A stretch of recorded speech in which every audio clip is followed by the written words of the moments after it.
Hello, everybody. Welcome to Informasia on Monday, March 16th, 2026. We have Bruce Allen giving us his history of being a translator and explaining what that means. I hope we have many people here from Sweat and other translators as well.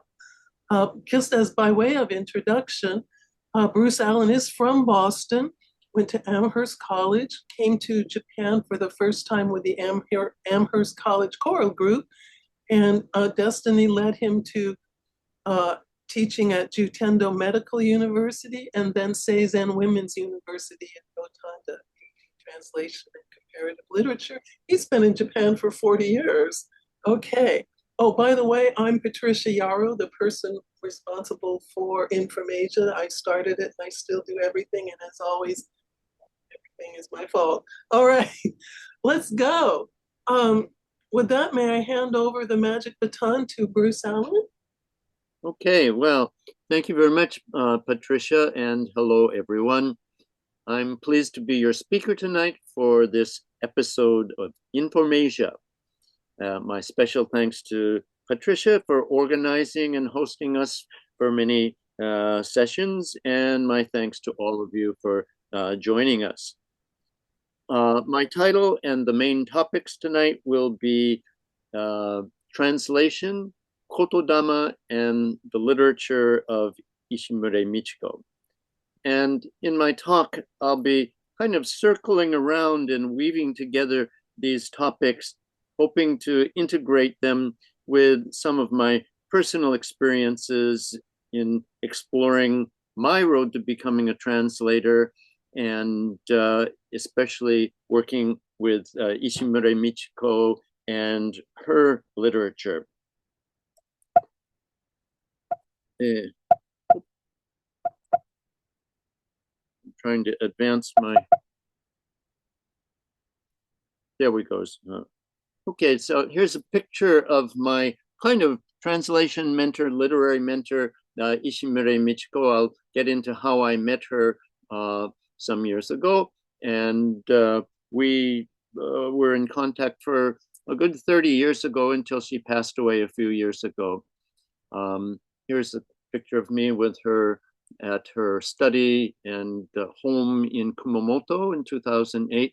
Just at that time, we were starting to work on translating her novel in progress in Japanese, Tenko, in English, Lake of Heaven, which I'll get to in a moment. And then finally, I'm going to focus on my recent translation of her novel in Japanese, Haru no Shiro, in English, Spring Castle, about the Shimabara rebellion 400 years ago, which fortunately reached publication last December of last year.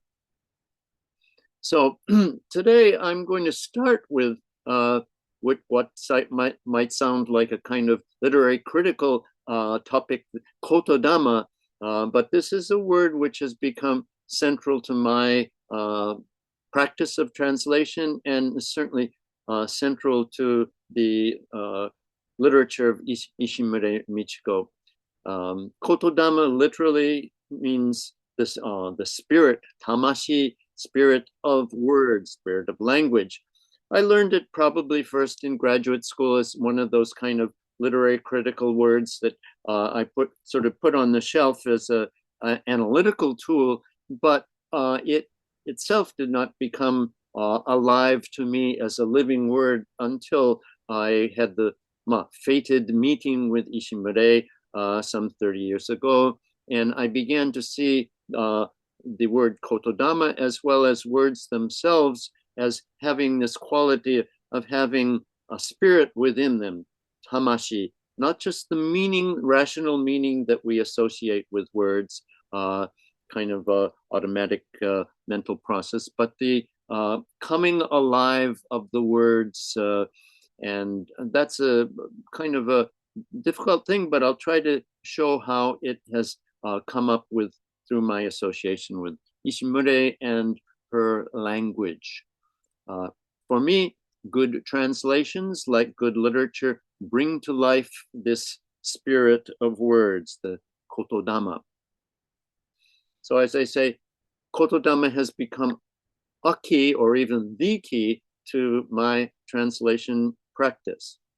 But I want to caution people that this idea of Kotodama is not just something super Japanese or mystical that only scholars of Japanese literature can understand. It's a very down-to-earth part of the oral tradition of all languages, in potential in all languages, but I think not so many of us actually deal with the Kotodama level.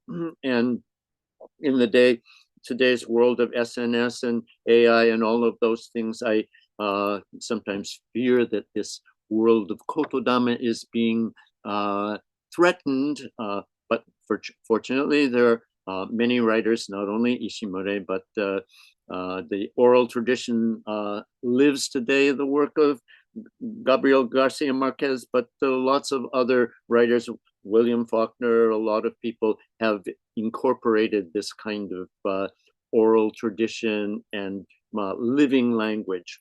So in talking about living Kotodama in Western terms, I sometimes think of a phrase from Hemingway's writing, which I couldn't pin down the exact quotation, but if I can hope to paraphrase it from memory, he said something like, what a good writer most needs is a good bullshit meter, good BS meter.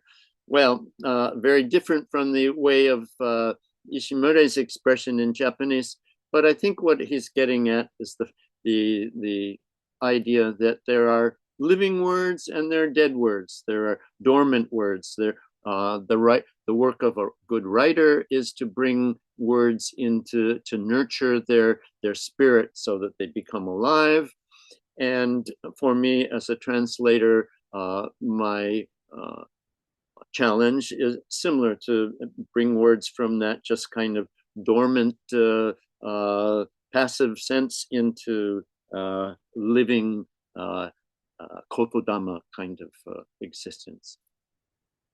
So in this sense of Kotodama, living words, we realize that words ask of us something. They ask a becoming alive to, an opening to their spirit, and at the same time, a nurturing of our own spirit. These living words create a dialogue between the words and their listeners and their readers. And another theme that I'd like to integrate is the theme of joy of literature and joy of translation. Translation can be a sweaty, difficult struggle, wrestling with words, but at the same time, there's a moment of that kind of aha moment or eureka moment when we bring to life words from their dormant stage to a living Kotodama level.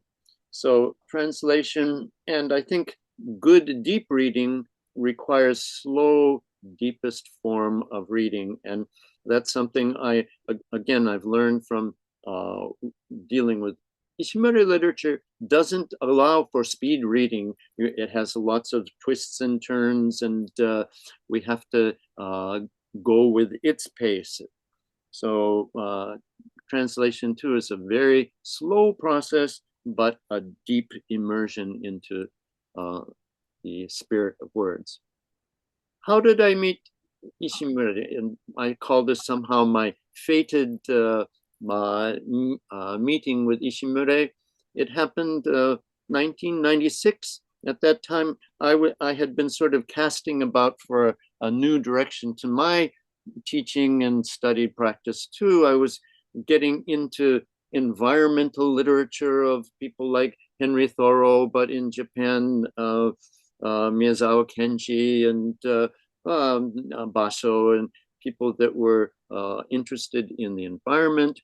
And so I joined a new literary society called the Association for the Study of literature and environment. They had a Japanese branch and a US branch. And that first year I joined them, we decided to have a international symposium where we would invite guest speakers from the US and from Japan who were interested in environmentally oriented literature. And of course, Ishimure was known for her work with Minamata disease patients, and she became known as the Rachel Carson of Japan, the mother of the Japanese environmental movement.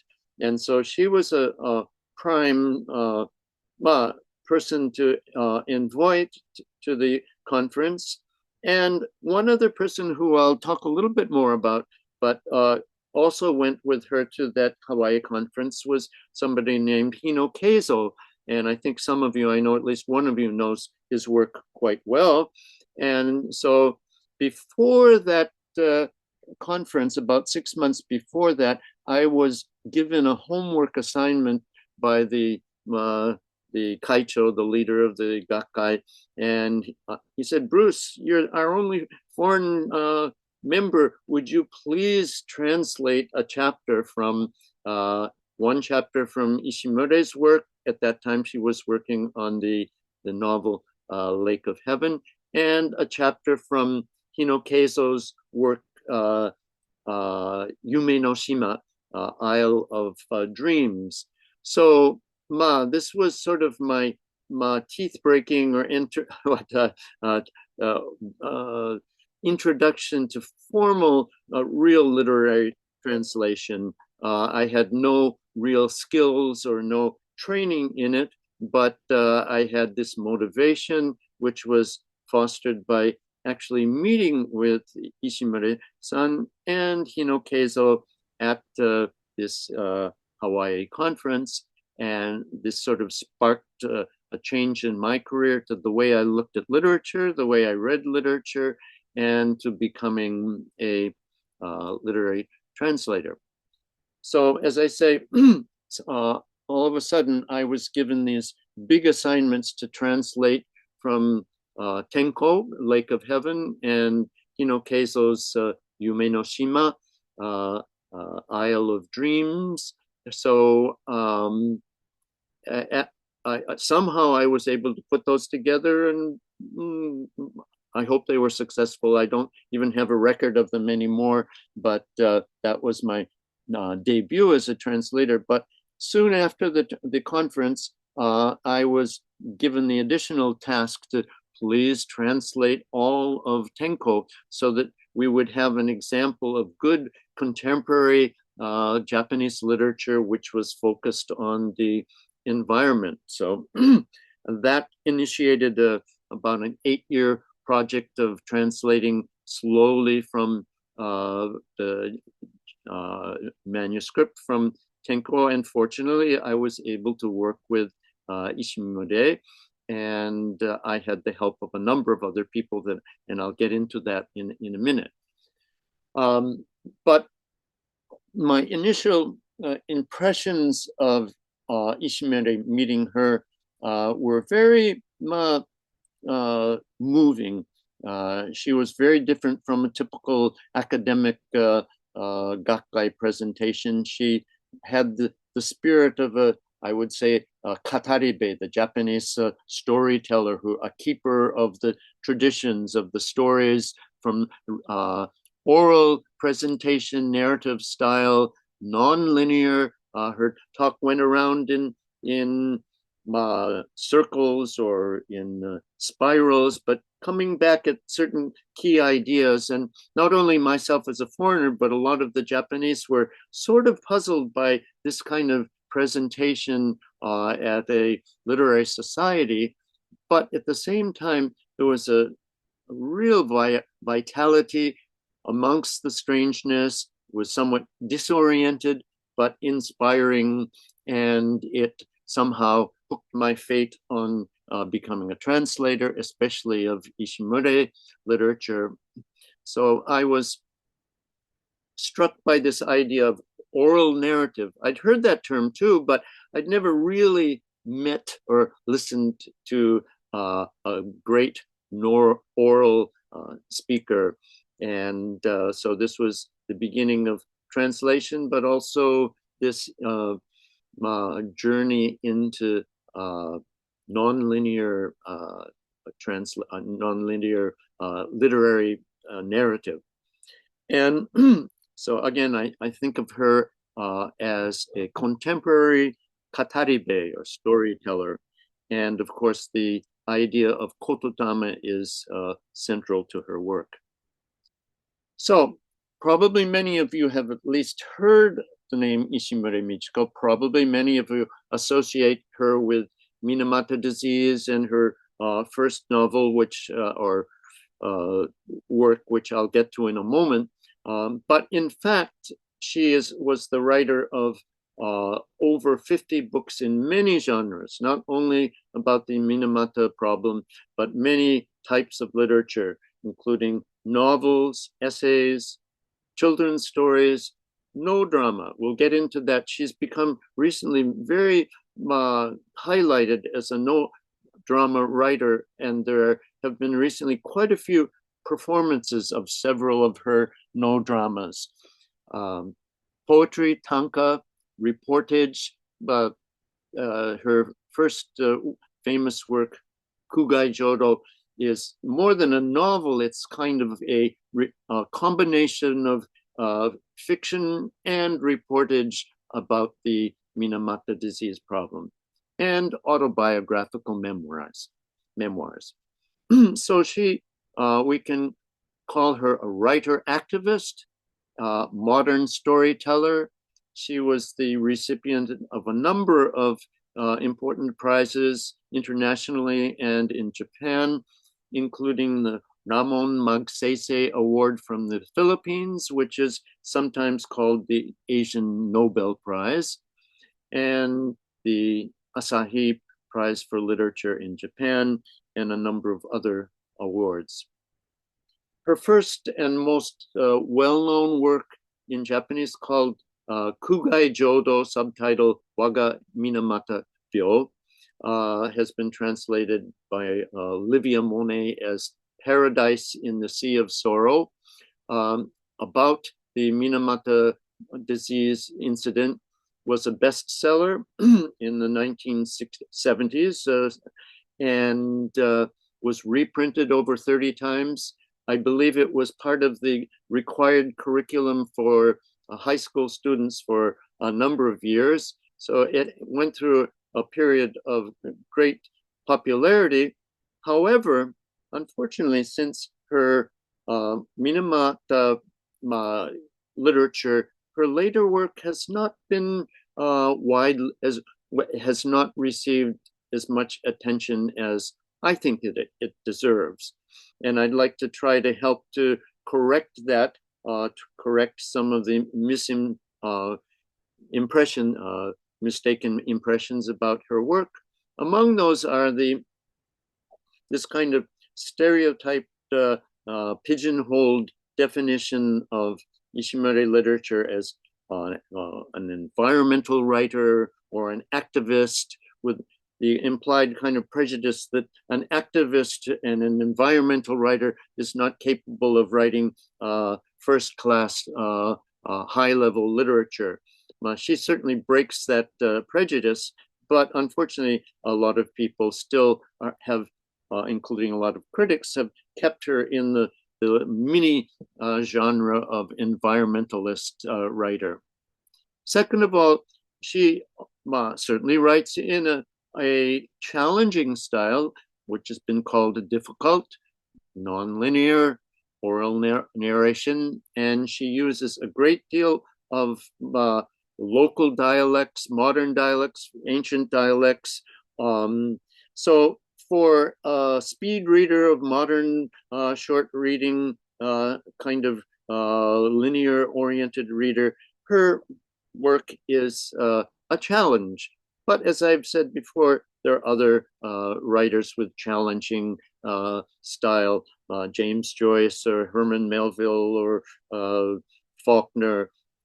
We can, if we take time and get into it, we can get into Ishimure literature too, with her various tokucho, the special distinctive characteristics of her writing.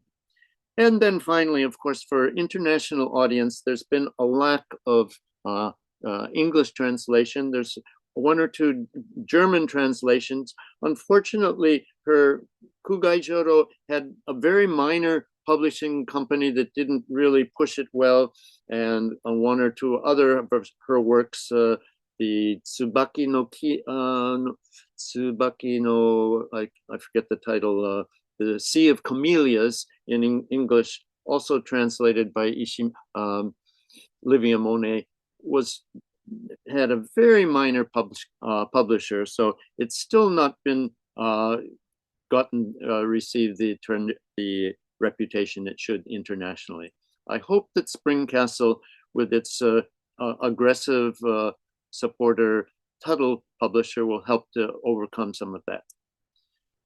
So I'd like to try to correct some of the stereotypes about Ishimure literature. Among them, she's not just a Minamata incident writer. It happened she was born in Amakusa Island, but she grew up in Minamata, and so her fate gave her this problem of Minamata disease that became her the focus of at least her beginning writing, but she has gone on to write about many other kinds of topics. She's not only an environmental activist, although that's a very important part of her life too. Not only a nature writer, not only the Rachel Carson of Japan, not only the mother of the Japanese environmental movement. Important as those things are, she's gone way beyond that. So it's my belief that we need to reposition Ishimure literature in the context of major world literature. How can we categorize Ishimure literature? Difficult. But I would say that it's a diverse kind of literature, multi-dimensional. So not linear. Like the No drama, it exists on many levels of past and present and sound and space and all of the, the senses. It's a link to the oral tradition allied with the modern print media tradition. Keywords in her or ideas in her writing are this sense of requiem. She talks about we need to remember the victims of oppression, whether it was Minamata disease or the Shimabara rebellion or the Holocaust or any such kind of problems, to have a requiem for the sufferers and then a reconciliation between the oppressors and the oppressed. So in doing that, the spirit of Kotodama becomes alive. We need to go beyond just the Minamata writings, but let me for a moment mention that important part of her career. Kugai Jodo, Waga Minamata Byo, was her debut work, which gained her strongest reputation, 1969, followed by Kamigami no Mura, 71, Ten no Uo, 74, and then a little bit later, 2004, her no play Shiranui, which is actually I translated a few years ago, and has, to my surprise, become quite popular in performance these days. This last month, there have been 4 performances of at least parts of Shiranui in Kumamoto and in Tokyo. So probably you know the Minamata disease problem centered around the pollution of the Minamata Bay with methyl mercury caused by discharge directly into the Minamata One by the Chiso Corporation. The 3 next photographs were taken by the famous American photographer Eugene Smith. And it's significant that Eugene Smith's introduction to the people that he photographed were all mediated by Ishimure. She was the one who took them around to people and these patients who otherwise would have been probably unwelcoming of the foreigner taking pictures of them, but she was the go-between to enable his famous iconic photographs.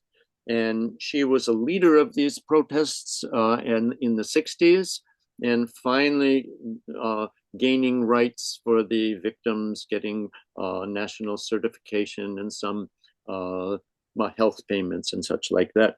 And let me skip forward just to this picture, which was taken about 3 weeks ago. I went to a symposium in Kumamoto and was able to visit the archives of the Ishimure writings, but also some of those same banners which you see from 70 years ago in the protests. But the work for Ishimure recognition is going on at this symposium. There were a lot of important writers and critics and remembering her work, and there were performances. Lost your screen? Hello? You're not seeing your screen. Or does anyone see his screen, his presentation? You see it?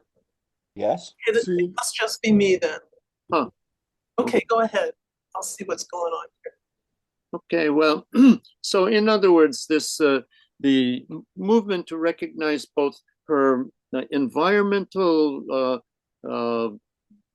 work, but also her literature is very much continuing. So my rather bold claim, perhaps, is that Ishimure is one of the most important modern post-war writers of Japan. She created a new narrative style, genre, and conscience. Of course, many of you have your own choices of the most important writers. I'm not saying she's the best or whatever, but I think she should be considered among the top writers. And shifting to a picture that was taken just a few weeks ago at a meeting in Tokyo with Ko-un, is a beloved poet and writer from Korea. And I had met him about 25 years at a Ishimure-related event, and I had the happy reunion with him a few weeks ago, and he continued to praise Ishimure literature as Japan's, she is Japan's treasured shaman writer. So he praised her, but there are many other literary folks who praise her work. Ikega, what's his name? Natsuki, I'm slipping his name. Ikegawa Natsuki desu ka? He also has selected Ishimure as the most important post-war writer. Well, many people would vote for Murakami Haruki or other people, but certainly I think she deserves a place in the most important writers of Japan. Ishimure's narrative style, again, as I mentioned, it's not linear, not straight from past to present time space conception, recursive. It has a spiral time space based on the oral storytelling tradition and closely imbued with the spirit of no tradition, time and space. It has vital spaces and leaps and essential detours, so that when we read Ishimure, especially Spring Castle and Lake of Heaven, you will not be able to do it as a speed reading kind of exercise. It requires sometimes going back and rereading sentences in sections, but I think it is definitely worth the effort. And the question of dialect is the big challenge in translating her work. And I think for many translators, dialect is the biggest frustrating challenge for translation. I call it sometimes the demon or the spirit or the god or the god, bane, muse, grace of all translators. And I certainly don't have a perfect solution to this challenge, but um, it in Ishimure's, especially Spring Castle, I can point out a number of the dialects that I had to struggle with. She writes her imagination of the dialects spoken 400 years ago in Amakusa and Shimabara Peninsula, of the rebels who fought against the daimyo in that period, the peasants and the fishers and the ronin and the government officials and the nobility. Each one of them had slightly different or sometimes very different kinds of dialect, different from today and even different among themselves. And they also, it includes the speaking of the foreign priests from Spain and Portugal, and they used Latin in their teaching, and ecclesiastical religious language is mixed in with it, along with the broken Japanese of those foreign priests who, like me, and struggling to use Japanese, have used a kind of broken form of Japanese, which she includes in the narrative. And along with the classical Soro forms of Japanese, which I'm still struggling with. Fortunately, my wife has helped me. A number of friends have helped me. Ishimure-san also was patient in helping me with some of translation of some of those things.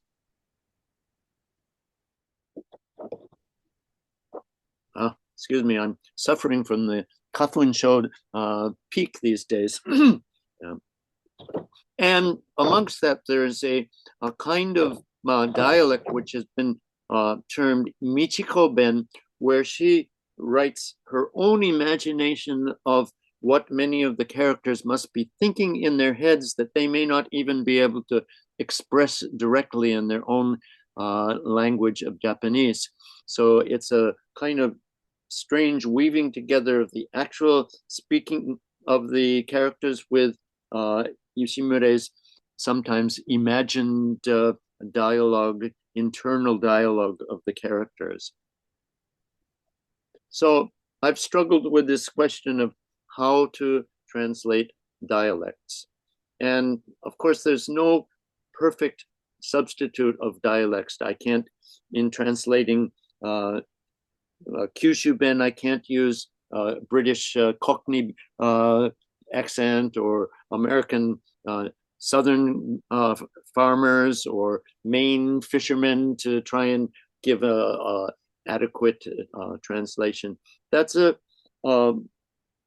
problem that I think all translators face. And I sometimes feel sorry for Ishimure that I could not completely adequately translate the dialects. But when we work with translating dialect, we have to really immerse ourselves in the world of sounds. Not only the sound, of course, the sounds of the language as we read them from her text, but also imagine the world of sounds that gave birth to the words that the writer chose. And so Ishimure was very sound conscious. Her eyesight was not so good. She had strong glasses, but in all of her writing, this world of sounds is very important. So I learned to listen to the world of sounds. And the next phrase sticks out in my mind: be an ear reader. Be an ear reader. What does that mean?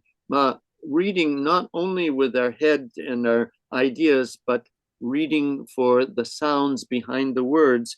And actually, I picked up that phrase not just from Ishimure, but from this person, Robert Frost, who was a teacher where I went to school at Amherst. I missed him in his life by about 5 years, but even in his absence, his message to students kind of hovered over the school in the English department, which he said, be an ear reader, listen to the sound of the words and the sound that generated those words in order to understand it.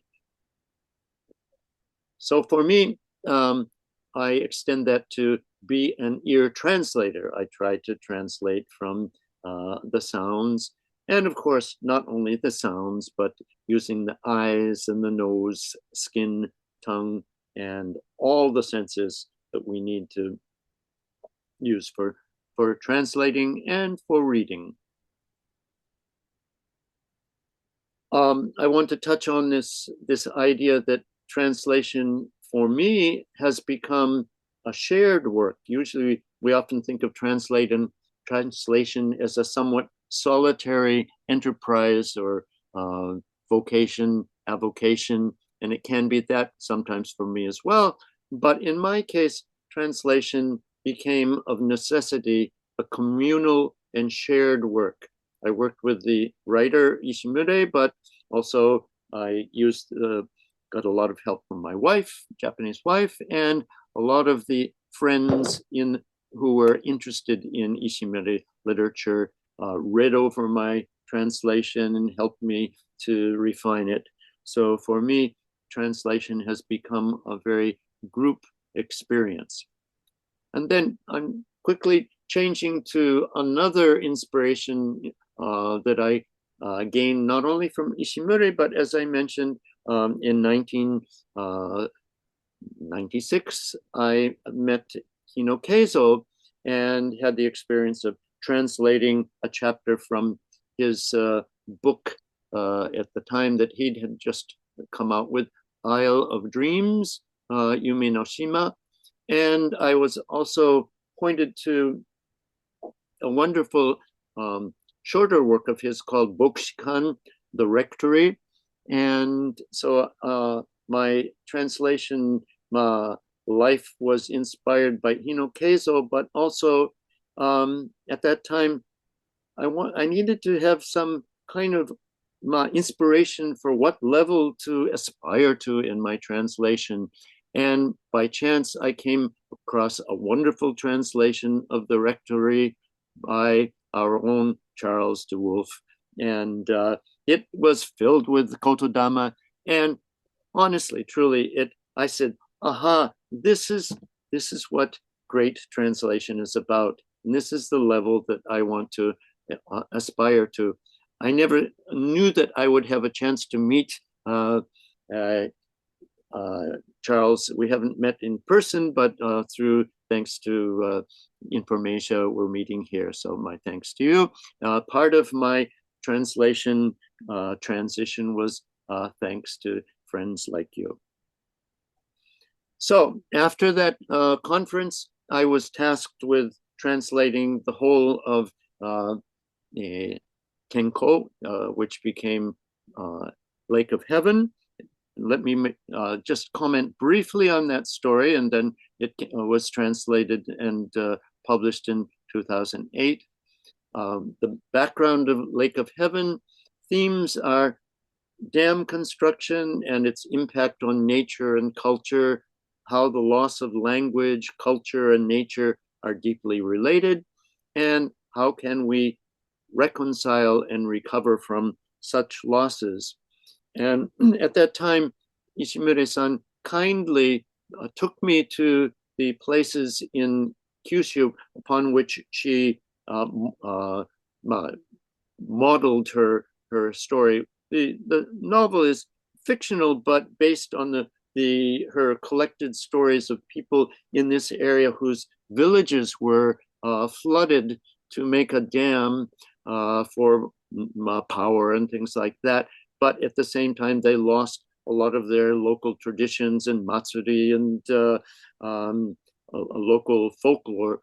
And she suggested ways that we might, through literature and through dance and music and arts recover some of those lost traditions. So she took me to the places where she had modeled her story on. And let me read just a short quotation from my translation of her novel, Lake of Heaven, where she talks about this idea of Kotodama. She writes that back in the time when the true soul of language still existed, the human voice and the sounds of things must have been bound together far more closely than they are today. They must have existed in mystical relationship to the structure of the world. And I think this sense is in all of Ishimure's literature, that we have human beings have that capacity to have a mystical relationship to the structure of the world, to the sounds of the world, but it takes some effort, and good literature, dance, no drama, things like that can reawaken that sense of connection to the voice of the earth. Okay, I'm going to shift now in the remaining time to focus mainly on my recent translation, Spring Castle in Japanese, Haru no Shiro, which fortunately came to life last December and is now out in the bookstores. I saw it in Kinokuniya and Maruzen, and it's online in Amazon and other online publishers. Spring Castle, the background of it, I would consider it the magnum opus of Ishimure's writing. A number of other writers have said that too. Recently, I met with Ito Hiromi, Japanese woman writer, who also prizes Ishimure writing, and has said definitely Spring Castle is the magnum opus kesaku of Ishimure's writing. It was some 50 years in the process of research, writing, and revision and evolution. As I think I mentioned, she was born on the island of Amakusa, so she had a particular interest in bringing to life the lost history of the victims of the Shimabara rebellion, their repression, and their final defeat in that battle.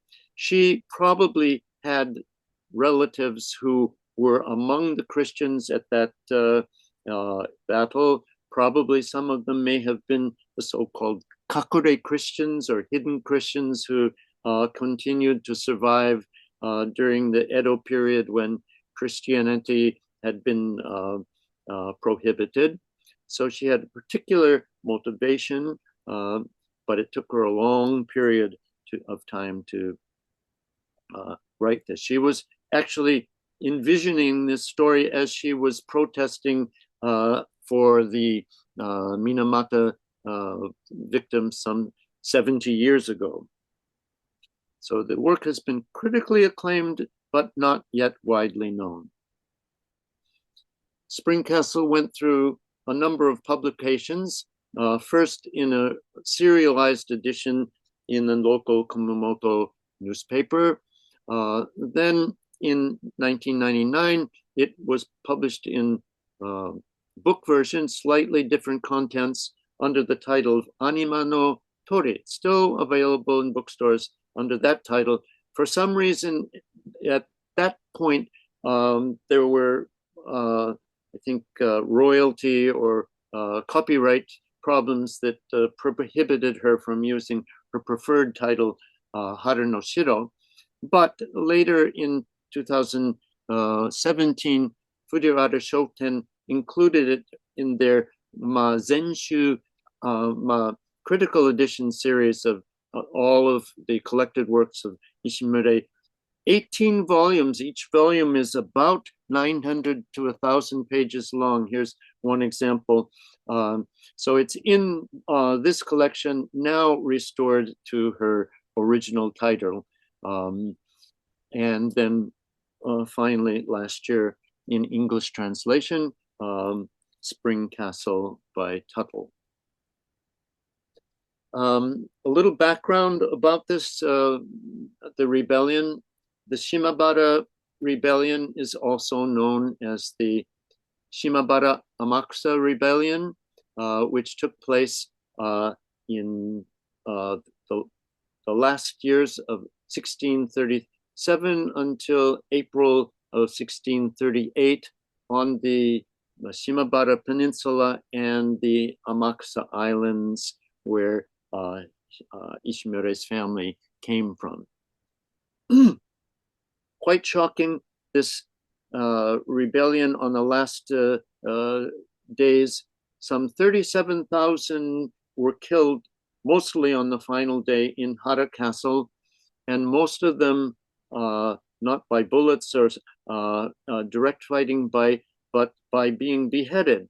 Almost impossible to imagine 30,000 heads being severed by swords on one day in their fight against some 120,000 government forces. I think in the whole history of human warfare, this must be one of the most grisly statistics of losing 37,000 people in one day, mostly by decapitation. The forces in the rebellion were made up of local peasants and fishers and ronin, former samurai who had lost their status as samurai when the central government prohibited Christians from being samurais. They were forced to give it up or be eventually either to give up Christianity or be executed. So they were the rebels were mostly Christians, but there were also a fair number of some of their friends who lived together with them who were Buddhists who sympathized with their situation, all of whom were under situations of starvation and prejudice. And they were led by a charismatic 15 to 16-year-old young boy or young man named Amakusa Shiro. Here's a picture of him from the time. He also had other names, Amakusa Geronimo Francisco Shiro, or his given name at birth, I think, was Masuda Shiro Tokisada. And there are lots of formal records of the samurai and the ronin people in Haranoshiro, Spring Castle, but the lives of the peasants and the fishers were all imagined by Ishimure. And for that, she imagined their lives, but she also had to imagine their dialects, their ways of speaking, their ways of interacting with the foreign priests and the missionaries and the traders, a few Dutch traders that came in. It's a very complicated history and very fascinating. Here's a picture of contemporary picture of some of the remains of Hara Castle, Hara no Shiro, Harajo in Japanese. And on these remains there had been a former castle owned by the daimyo, but when the Matsakura Han took over that area, they tore down the main structures and just left the stone walls of that castle, which the rebels reconstructed with some quick preparations to form a castle where they staged the final rebellion against the central government. Here's a picture of Amakusa Shiro at that Hara Castle today. And here's a picture from that time of Hara Castle. The name Spring Castle, Ishimure kind of cleverly brings together the idea of hara no shiro with harajo in Japanese. Harajo in English would be spring castle, but hara, field, and haru have a similar sound. And the idea of spring castle resonates with the way that Ishimure imagined that for those Christians, their time in spring castle represented their spring of their movement towards heaven, even if they were to be defeated at Spring Castle, as they well imagined they might be. They had no doubt that the Lord would lead them on to everlasting life in Paraiso, they called it, Paraiso, or paradise. So they had that confidence that they couldn't lose much. They were starving to death anyway, so they would put their faith in this rebellion at Spring Castle. Here's not a very good resolution, but aerial view of parts of Harajo. The actual area is probably a good 3 times as large as this area. So it had space for the military encampments, but also fields for growing things and for animals and such. So they could sustain themselves for about 3 or 4 months against the attack of the government forces. But in the end, the siege strategy whittled down their food supplies and ammunition supplies to almost nothing. So the final day of the rebellion took place rather quickly and effectively. I'd like to read a statement from Ishimure where she talks about her idea or hope in writing about the Shimabara rebellion and why she felt this was important. She said that only the number of peasants who died in the uprising has been recorded, but certainly they all had names. So I gave them names. But the names of those people, not even one of them remains. And their dead bodies were thrown away like the tossing out of tattered rags. And in the novel, I created scenes that showed those peasants what those peasants must have brought happiness to the people around them. There is no proof that this has helped to give those souls peace. I don't know what kind of people my ancestors actually were, but I can't help but thinking of a requiem for their souls. So this idea of requiem for their souls is a common recurring theme in all of Ishimure literature, whether it's Minamoto Problem or the Lake of Heaven or her wonderful no drama Shiranui. Requiem and reconciliation between the losers, the perpetrators, and the victims. Causes of the Shimabara rebellion, very complicated mixture of local, national, religious, economic, environmental, and international stresses, including the exorbitant taxation, which was demanded in grain payments, grain which was mostly rice payments grown by the peasants. But of course, the peasants in those times almost never had the luxury of eating rice that they grew. They had to pay it to their landlords, the nobility, and maybe once or twice a year on festivals, they'd be able to eat some of the delicious white rice. But most of the time they lived on mugi, kinds of barley, or hiet, kind of barn grasses or things like that, and local fish and things like that. But gradually, as the repression approached the climax of 1637, the people were truly starving, eating weeds to survive. This was compounded by terrible environmental stress of droughts and floods, which were ignored by the local lords, who continued to demand payments in rice and grain, even though it should have been clear to them that the fields were barren. There was no harvest going on. So they were really at the end of their rope.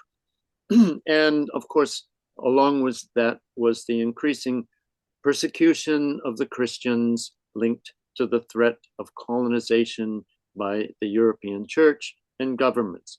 And certainly there was this threat of the priests and the Jesuits and the Dominicans and the Franciscans could have been partly the vanguard of the forces of colonialism coming to Japan. The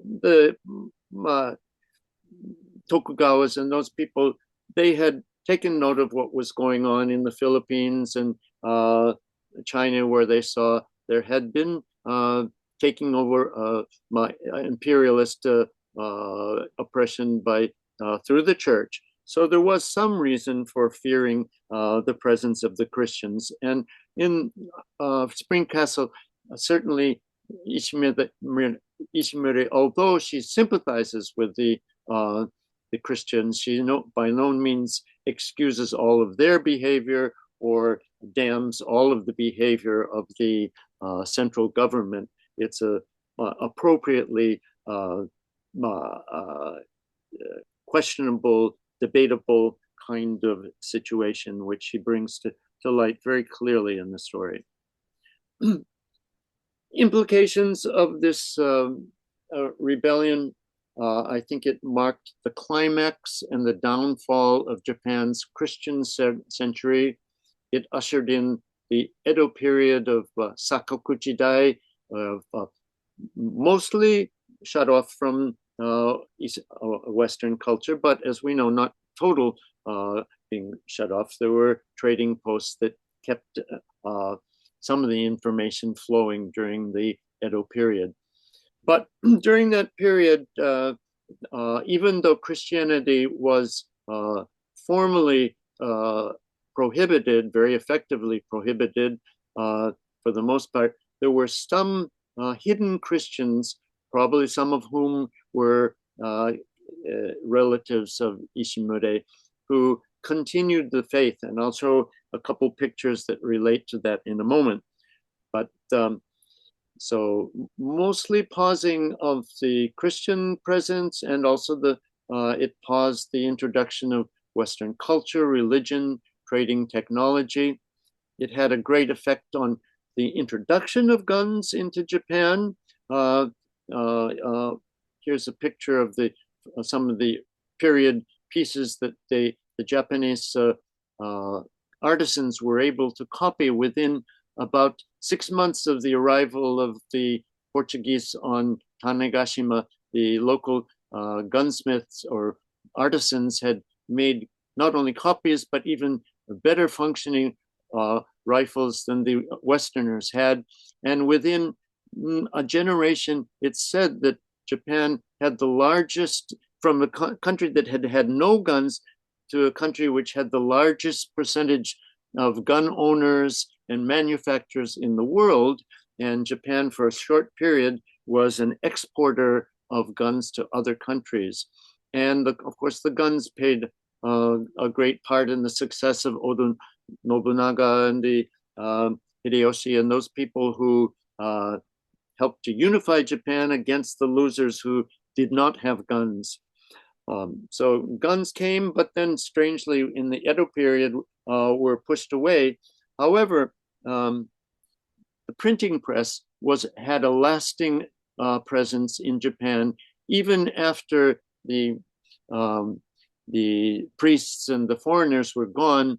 The printing press remained and helped or forced Japanese to transform from only oral media literature to printed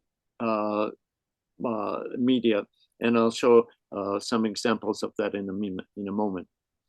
So this affected Japan's thinking about internationalization, colonization, technology, religion, immigration, and it largely ended Japan's period of widespread piracy, human trafficking, and slave trade. And that's something that Tom Lockley a few months ago brought into great focus. I had known from Spring Castle that there had been some piracy and slave trade.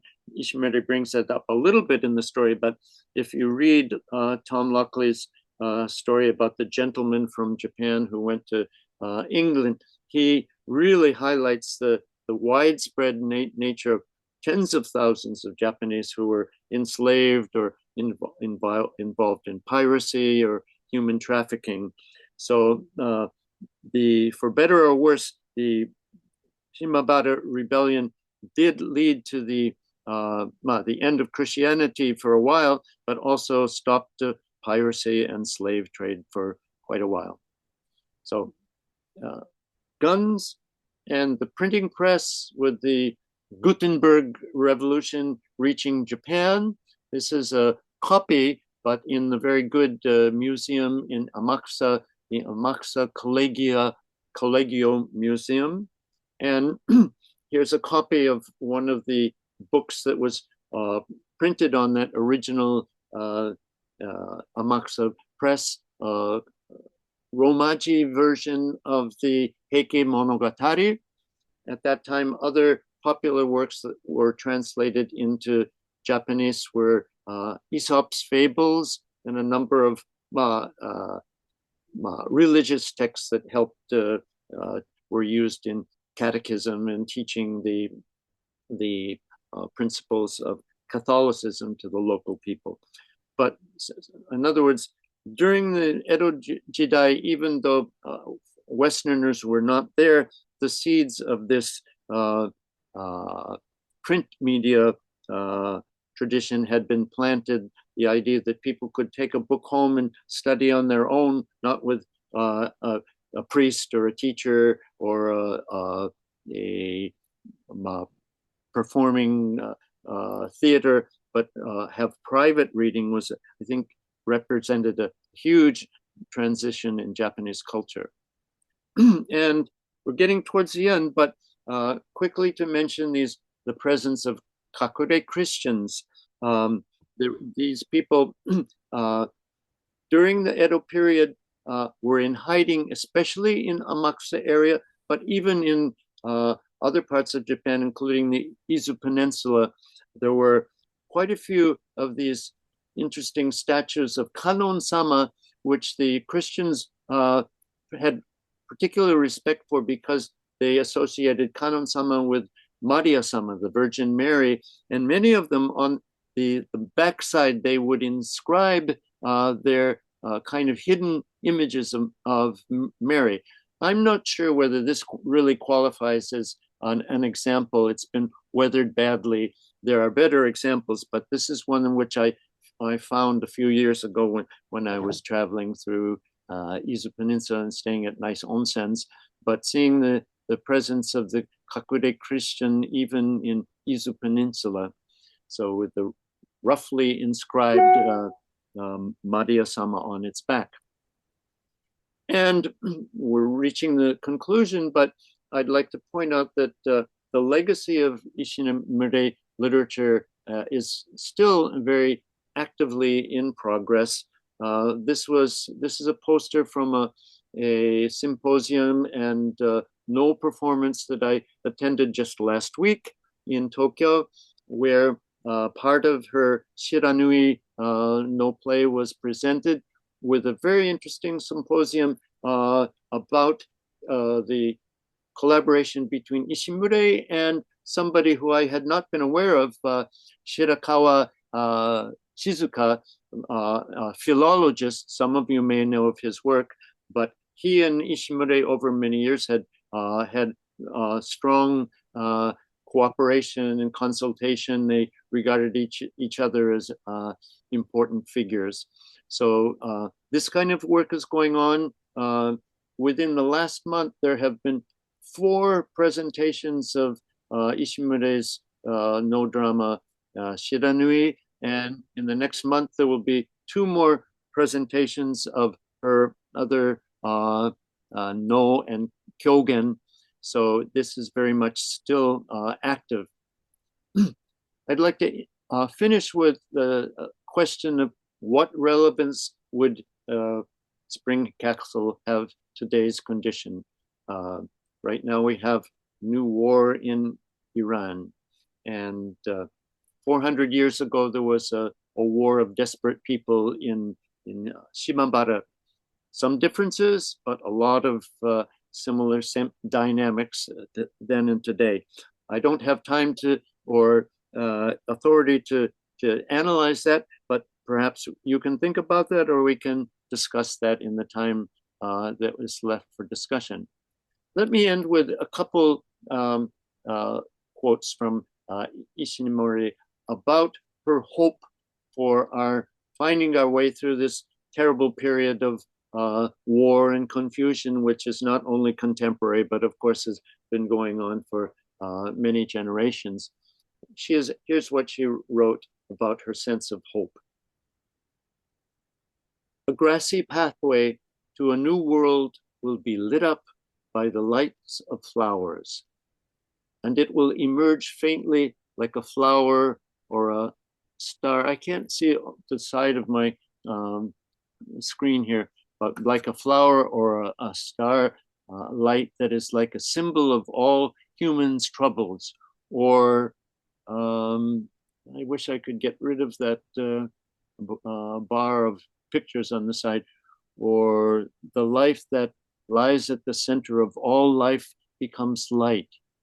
Each life with its own light is carrying a heavy load, or rather, I should say, a load is placed on each back, and each is walking in a faint light, making a pathway toward a place that is far off in the darkness.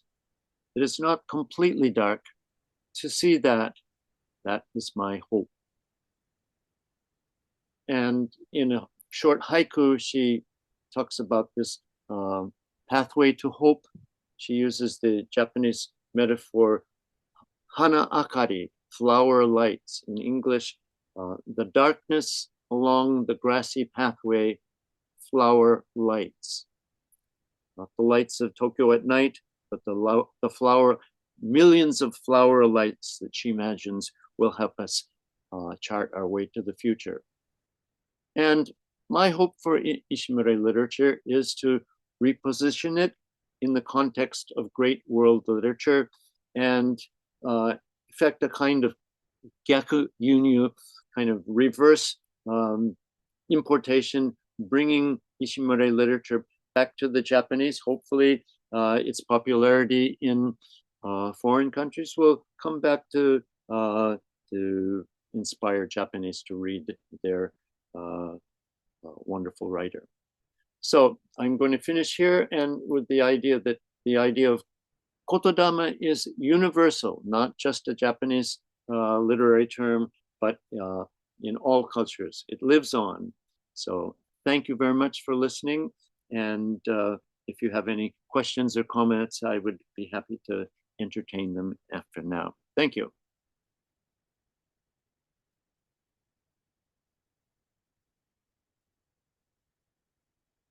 I can't hear anybody. Patricia, if you want to get us going on the discussion. I asked everybody to unmute themselves. Okay. And most people are doing it. Do you want to stop your screen sharing? Okay, I'll stop the screen sharing. Okay, everybody, please unmute yourselves. Can you see me? Yeah, okay. Okay, there we go. All right, well done. That really was good. Very nice. We have about 28 people here, and a few questions. Here we go.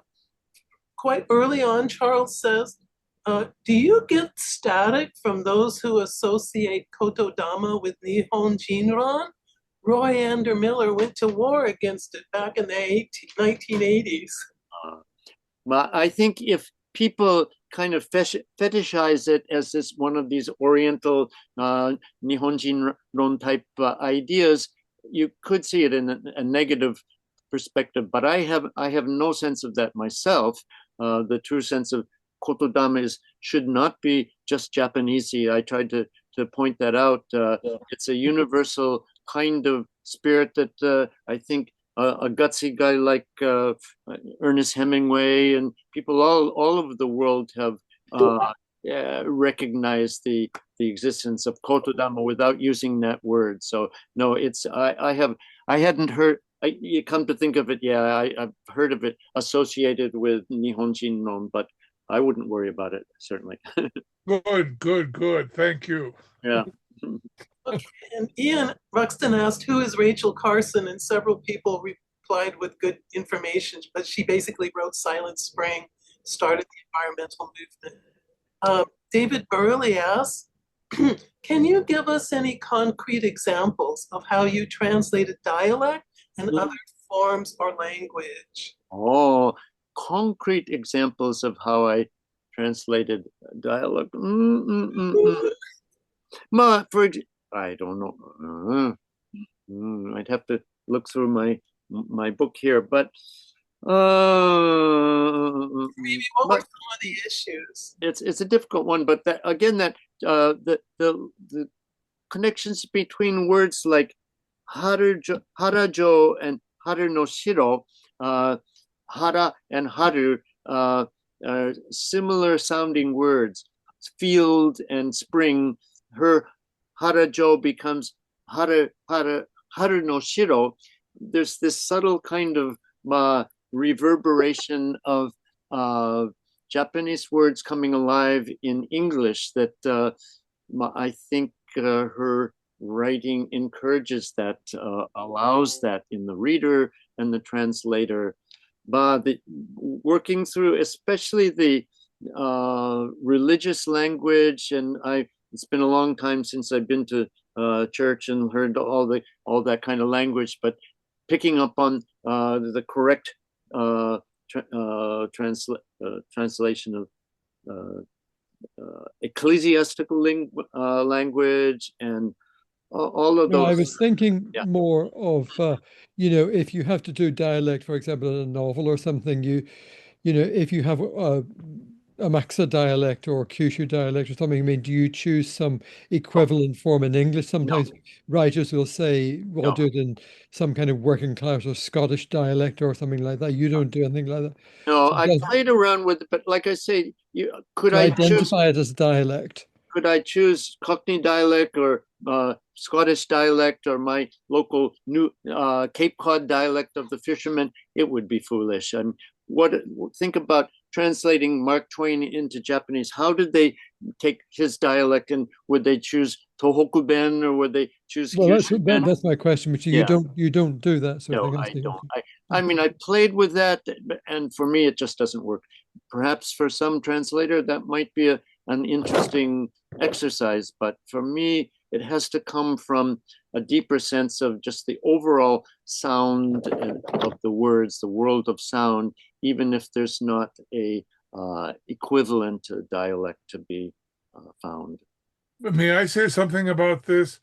Yes. I've had to deal with this in several works I've translated, and my rule is if it doesn't become an issue, you can ignore it. The problem is if someone makes a big deal about it, and one author was brought up in Tokyo, but she worked in Kyushu, and I translated a novel that has several different Kyushu dialects, and it's very much part of the protagonist's personality, and she mentions it constantly.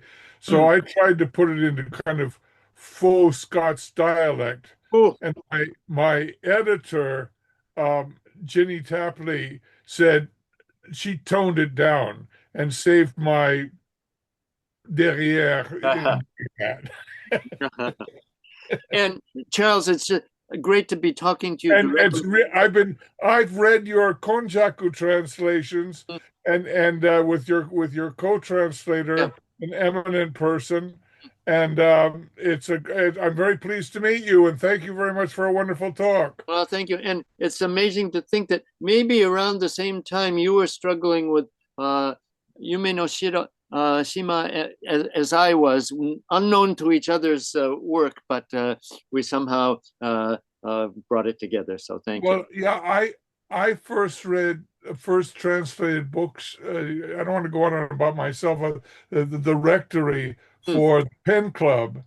Hmm. And then so when JLPP put the novel out, I glommed onto it, and I'd also read it in the German translation. And I have a question about that that Patricia can read, but yeah, it was quite an experience. Great. Thank you. Thank you. Okay, we had a couple of requests. If you could read a portion of Spring Castle just to give us a sense of it. I put the Hmm. first two paragraphs from the introduction into the chat, Okay. if that helps. Well, that's my introduction, but perhaps would you prefer Ishimure's language or? I don't know. Yeah, certainly. I would prefer that from a chapter from the novel itself. Okay, let me, for no other reason than it's the first page, start from chapter 1. I'll read the first page. The Straits of Hayasaki Seto. The boat that would carry Okayo to her wedding was set to make the crossing on a day with favorable currents. The man who would accompany her to give her a message, the man who would accompany her came to give her a message. When we get to the beach at Futae, the boatman Shichigoro, who you know well, will be waiting. You'll be in good hands. He assured Okayo that everything was ready at Nisuke's house in Kuchinosu, and that as soon as the boat arrived there, she and her family would be guided to the wedding ceremony. The bride's party included Okayo, her father Seibei, her grandmother Ofuji, her elder brother and his wife, her younger sister Nana, and her uncle and aunt. If it had not been for the introduction from this man Yazo, the benzashi or leader of the net fishers, her marriage might never have taken place. There had been plenty of other proposals, but Seibei had rejected them all without so much as a word to Okayo. We haven't taught her enough all the things that a wife should know, he would say, although she was 21 already. Or, she's my mother's favorite and she's been with us all her life. If we married her off now, I reckon grandma would keel right over. And on it went. All the rejected suitors could do was smile. Grandma, eh? Seems you're the one that's most likely to keel over, Seibei. Okayo was the image of her late mother, Onobu, who Seibei had loved dearly, and the villagers knew he wouldn't let her go easily. Well, that's the first page. Okay, thank you. There aren't any more questions, so I'd just like to open it up to general discussion for a few minutes. Ready?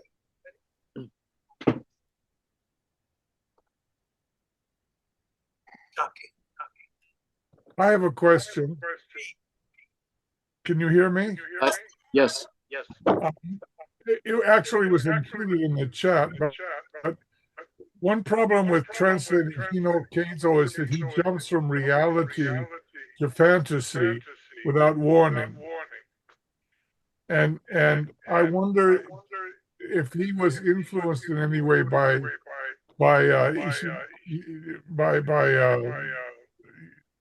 our yeah. Okay, I'm getting a bad echo from you. Oh, Sorry. on my side too. I'm not sure what happened, but I can hear the echo too.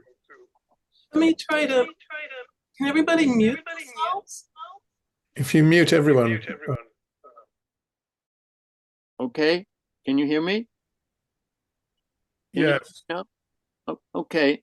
And I'm not getting the echo from my voice again.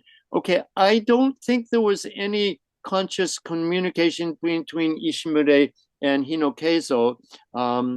Actually, his evolution to a kind of nature-oriented writer was very interesting.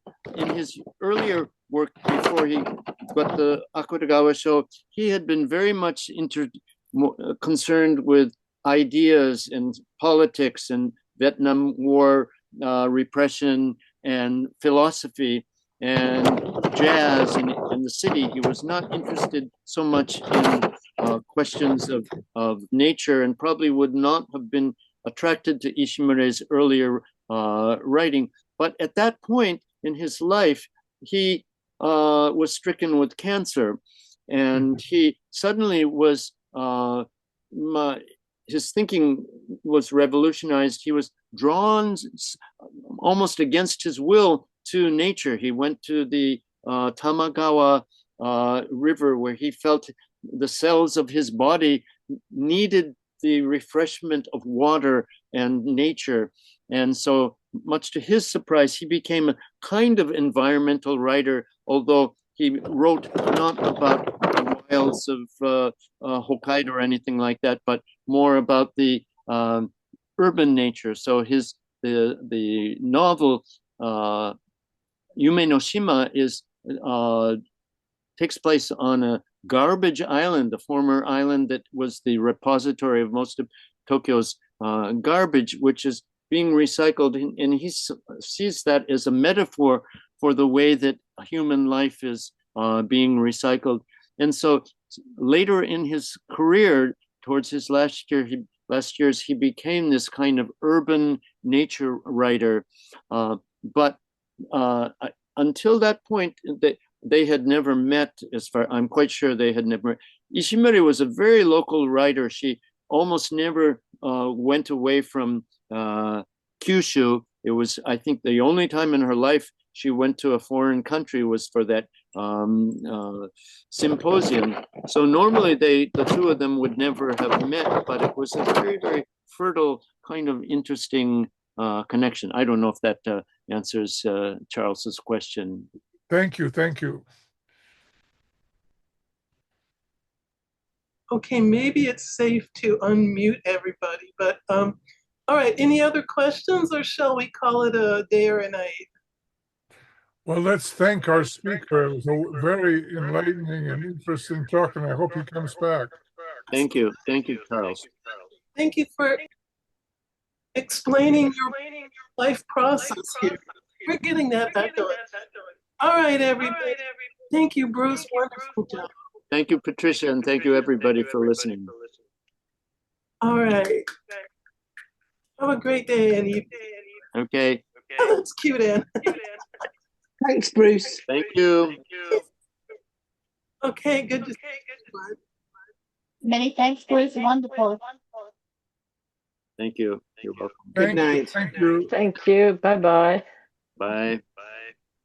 Patricia, good luck on your house hunting. Thank you.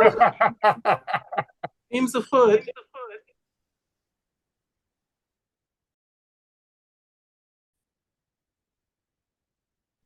Thanks so much. Bye-bye. Bye.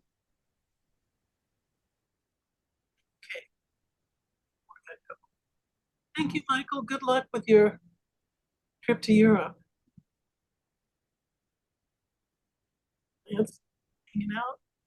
We never found out who name ? Was. These things happen. Okay, James, you're still here? Got some really nice comments.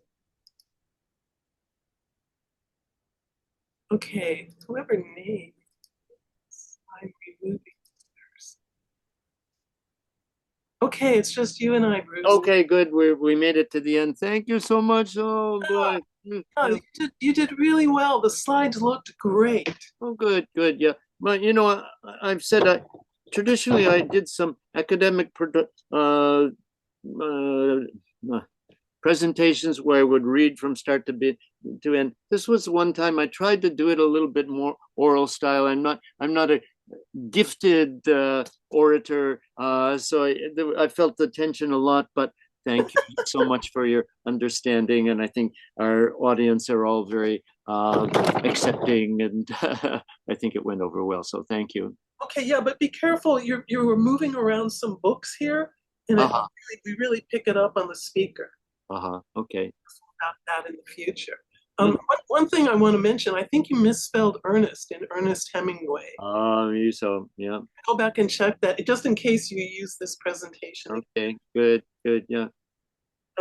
Yeah, it was great. You mentioned Thomas Lockley, and we had quite a few other people who are translators in the audience. I guess Thomas was not here tonight. I didn't see. No, he wasn't, but Daniel Gallimore was, and last year he gave us a talk about the Japanese Shakespeare or something or another. Right, yeah. And I was so glad that Charles DeWolf was there, so I could. He was good. He was good. Bring him out of my pack of experiences, and he's such a formidable figure in my mind, august presence, that I would never have known what he would be like in person without this forum. So wonderful. Yeah, I totally agree. He and I have been really good friends for years and years and years, and I go visit him in Chiba, things. Great. And I read his translations, and they're just on another level. Well, that's what I say. I mean, it really struck me when just at the time when I needed a model for what to aim for. I read his translation. I said, okay, don't settle for less than this. And exactly. Yeah. He's just completely gifted. Those of us who know him and our friends and say things like, he's just a total genius, complete idiot in some ways, but he's a real genius. And by the way, you say you're struggling with Japanese. I'm still struggling with Japanese too. I didn't have the benefit of studying it formally at university or anything. When I was back in school, it was not on the curriculum in any place. And I sort of just picked it up on the fly, a little bit of language school, but not formal. So I always feel that kind of pressure on me that I'm not fluent. But in fact, I think in the history of translation, there are a lot of cases like that. You can't wait until everybody's fluent. And, we need inspired people to translate it. And translation is the kind of thing that if you struggle with it, sometimes it's better than people who are bilingual, who can do it too quickly without reflection. The very fact of working over it many, many times makes that sudden kind of, not sudden, slow effervescence of the spirit of Kotodama coming out. So that's my excuse for taking a long time. I mean, translators come at this from all different angles. I should have asked you this from the first time, but are you a member of SWET? No, what is that, the Translator Society or something? Yeah, Society of something or another. Yeah, they're almost like a they're a big part of the people who come in to Informasia. Okay, yeah, and there too, I felt a little bit guilty, a kind of backdoor entrance to the brotherhood, sisterhood of translators, never paying any dues, and kind of self-taught, although not totally self-taught. I had a lot of helpers along the line, but it's probably not the ideal way to become a translator. But these days there are translation schools and departments, but it's like in the old days, writers never went to writer school or MAs in writing. They did it from the milieu they lived in, and sort of that's what I've had to do with translation. And it was one of those things that was just sort of, as I say, given to me by that chance meeting with Ishimure, and I couldn't run away from it any more than she could run away from writing about Minamata. That was not her dream when she was young, but it happened in front of her, so she had to work with it. And I bumped into her and I had to run with it with her. You don't have to apologize for anything. I know. Yeah. Like I think I'm not a member of Sweat, but I'm on their mailing list, and I've gone out and visited Lynn Reeks in person and met some of the others. So they're a real major subset of people here, and I think so. I was really wondering what they would say to your presentation. And well, I'd be happy to meet one, especially we don't meet that often except at the Bonenkai at the end of the year. But if they're, appropriately, I'd be happy to link up with them. I'm certainly not a, rebel against societies or anything like that. But, it just has to be on their mailing list. Sure. Yeah. If there's a way to get me into that, I'd be glad to hook up. If you want to tell somebody there that I'm interested, I'd be glad to. Yeah, I'll tell Lynn, and she'll connect with you. Good. But they're a good community of people. I guess that's the best thing to say. Good. Do they include both commercial translation and literary translation? I suppose. I have some friends who are commercial translators, and they're going through hell now with the AI taking over their business. That's a big subject of the conversation. Yeah. Unfortunately, I had the strange backup of a university position that so I wasn't dependent on the translation for income, and I could take as long as I wanted to do it. But I certainly sympathize with a lot of friends who do it, on a salary basis. Well, mainly it's just a group out there of translators, and they're very supportive of each other. Okay, great. Well, I'd be glad to hook up, connect with them. So. Okay, I think you would enjoy them. Great. Well, okay. Well, congratulations, you did it. Okay, well, I'm going to have a glass of wine or something like that, and finally relax a little bit. But thank you so much. I've never been a sales kind of person, but this is one kind of thing I feel I'm twisting people's arms to read Spring Castle, but there's some meaning for this for the future of Japanese literature and Ishimure and that kind of thing. So this is my 2 months in this limelight, but thanks to you, we will continue. So I put a link to Kinokuniya and to Amazon for your book in the line, and that'll go into the report. Yeah, I'll send you also. There was a very nice interview in the Nichi Nichi Shimbun of Kumamoto last week, and I'll send you a copy. It's in Japanese, but they highlighted her work as being very important. I can include that in the report. Sure. Yeah.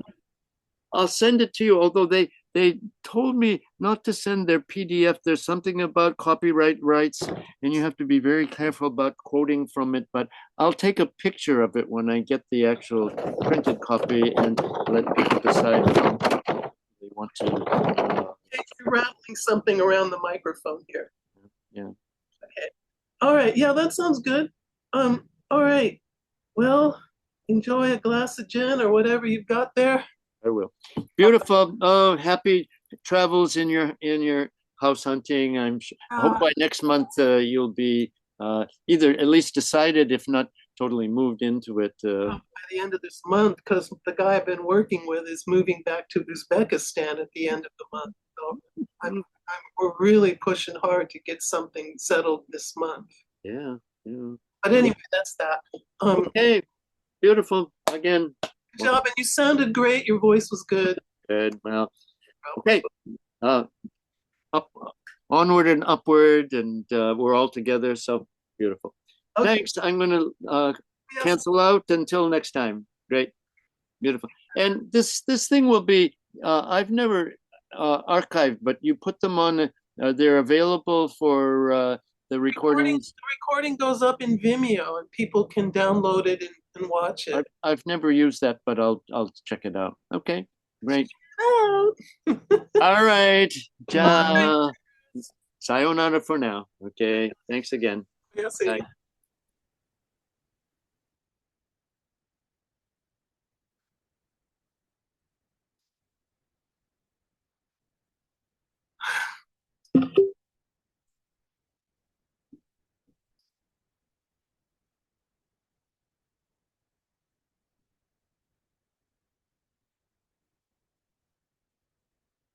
Good job.